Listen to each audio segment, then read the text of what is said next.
Well, the U.S. policy should be very cautious. I think China is an aggressive nation, is not into kind of being part of the world nations in terms of its protection of human rights in China.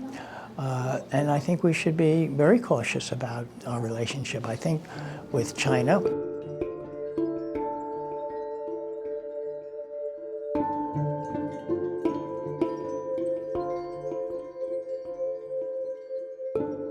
and it's really interesting that when I ran for Congress in 2012, I was called a communist and a socialist, and I was going to destroy America, is really what people said. You know, I've been proud and very fortunate to represent Little Saigon in the United States Congress, and I've really worked very hard to represent the Vietnamese American community here in Washington, and especially to fight for the cause of human rights and democracy, both here in this country and abroad.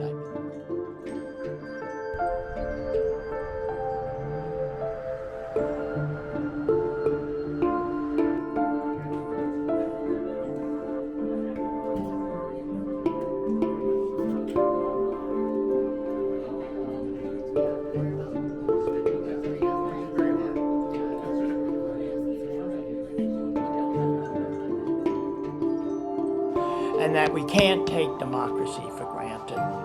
And we've really stood up and fought against communist aggression in both Vietnam, their oppressive behavior towards both in China and in Vietnam, the communists, to try to destroy dissent, not allow religious freedom, not allow people to associate.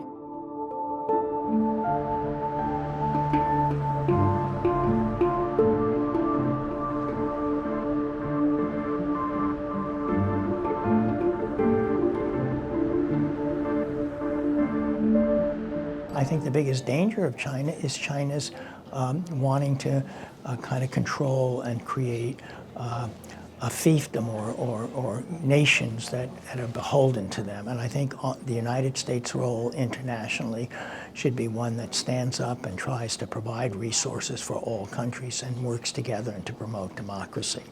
And I think that's how we're going to defeat China, which is really, once they gain control, they try to take away values and rights that we consider sacrosanct to our democracy, and they have not demonstrated that they want to do that. And especially since the leadership how China has shifted in the last 10 to 12 years, because there was a period there where we were getting closer and China was beginning to want to work with us. And over the last 10 to 12 years, they have moved just in the opposite direction.